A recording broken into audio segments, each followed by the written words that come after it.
This is medieval combat. Full contact fighting in armour with real weapons. This year the UK hosts the World Championships in Scotland. Over 30 countries are fielding 500 battle-hardened fighters, all competing for international glory.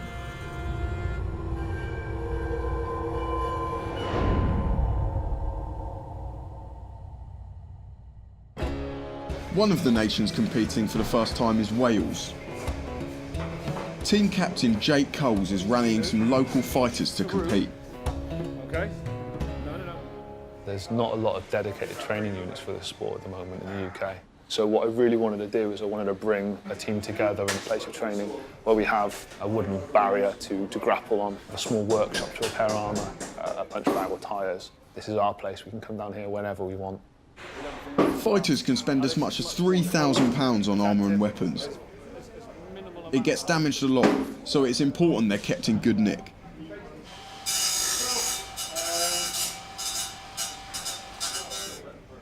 The reason the armour gets damaged is because they have weapons like Jake's favourite axe. It really does quite a lot of damage to armour, and I knocked about 3 people out with it about a month ago. If you hold it up like this, you're walking towards someone like that, like seeing this thing up so high, and it could go to so many unpredictable angles. It starts to spark some fear in your head. So one hit here, one over here, one hit here, one over here, one hit there. Like running around and hitting them one time, you use that psychological warfare. There's a practice fight planned against Wales's historic mortal enemy, the English, so they are all focused on getting battle hardened. They may be using foam weapons, but they are deadly serious. Ready, boys? 3, 2, 1, time!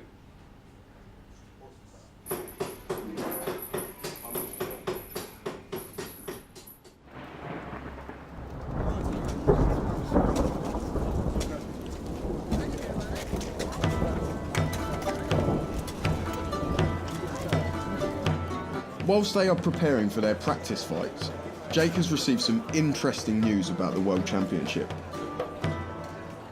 We've been drawn with England. We will be fighting the team we're fighting here today. It's unfortunate, but it is what it is. We've also drawn Sweden, and we've also drawn Austria. So they should be fun. Those representing Wales are in red and black tabards. Rules aside, all you need to know is that to win, they must knock their 5 opponents to the ground. Okay, let's go! But it didn't go Wales's way. After a brutal and chaotic clash of steel, they lose their first 2 fights. Unsurprisingly, they lose 3 of their 5 fighters due to injury and armour failure. The final fight will be 2 against 3. Jake shows off some of his brutal axe hits.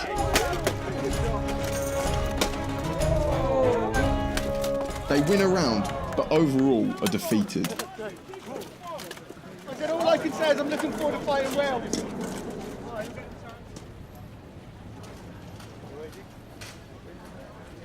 Jake must now look away from the schoolyard friendlies and towards the world stage. Although, redemption against the English fighters isn't his only motive. I was in the army for 5 years. I was in a 2-9 Commando Regiment. I came out and I lost any sort of camaraderie, any sort of feeling of belonging. And I was looking for that in several places, and I really couldn't find it. And then I found this, and it absolutely fills that hole. The lads are second to none. The sense of teamwork and brotherhood that you get when you're actually fighting alongside people on a regular basis, it's absolutely brilliant.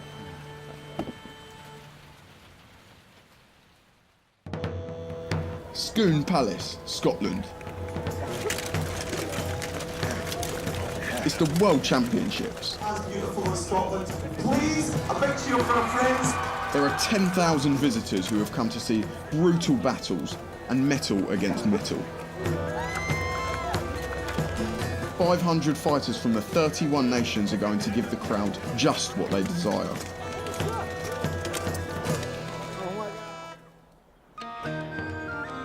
Nearby, Jake and the Welsh team have set up camp.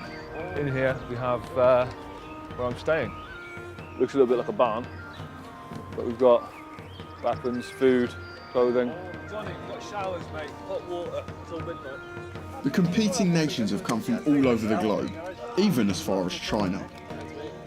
Group pack. Good man.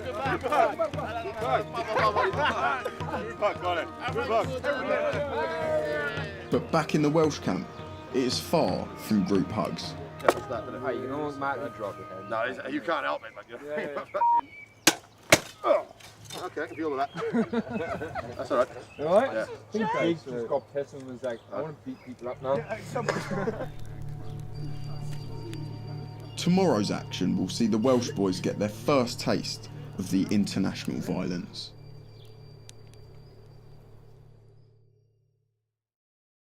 It's the day of Wales's first battle. After a light breakfast and last-minute repairs, it's time to kit up. Just going to start going into our 5v5. We'll be fighting Austria, Sweden and England. It's full contact style, everything goes. Maces, axes, swords. We just need to get a bit of a shift on. We need to be leaving like soon as possible. The sheer weight of the armour in the unusual Scottish sun is taking its toll. This new brig is fucking huge and it's fucking heavy. What's a brig? This vest of plates. We need to go.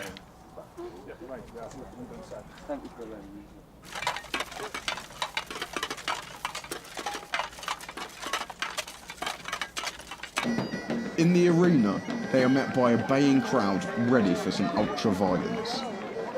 Bear in mind, we're surrounded by the people who are fighting. You walk around, so we're all chill out. They face Sweden first, who wear their yellow on blue cross.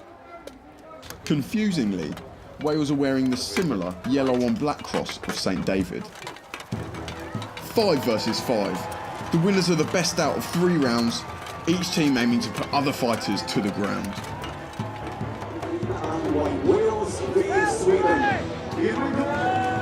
In a flash, it is underway. In round 1, Sweden quickly gets the upper hand, grappling all the Welsh down to win.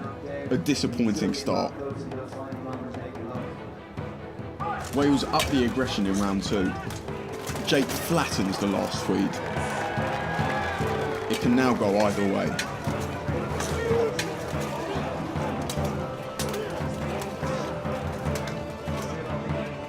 Soon, it is down to 1 versus 1.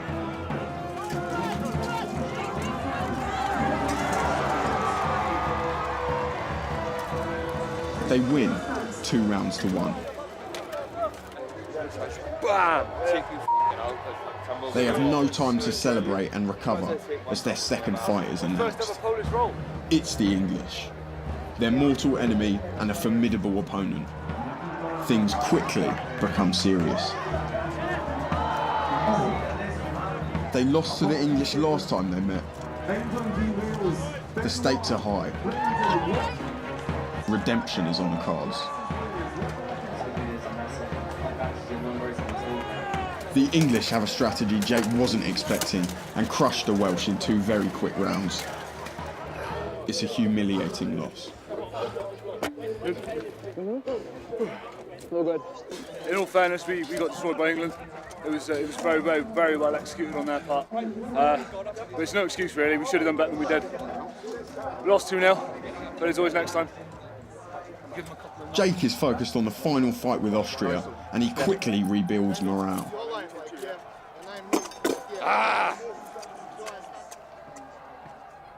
But for him, this is much more valuable than a medal alone.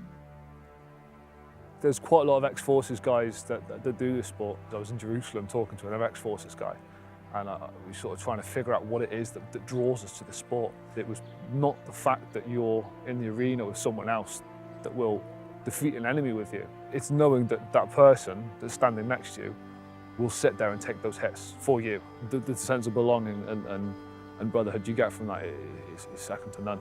And the friendships you make from this, again, it's not just ultra-violence. Of course, that's a major part of it, but the friendships you do make, the bonds you create, you know, they don't just stay in the lists. They come out of the arena as well.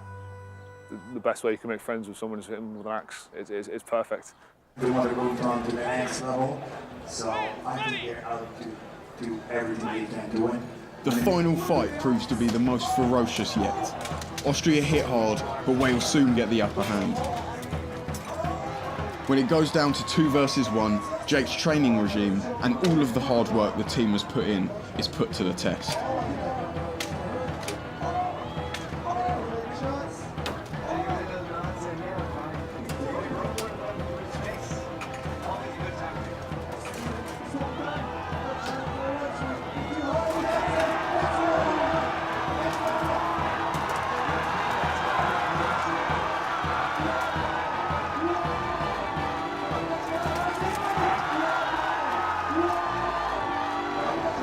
Wales are victorious, winning 2 out of 3 rounds. No, come on, guys. Like, fucking nobody expected us to do very well in this, but we fucking came out firing.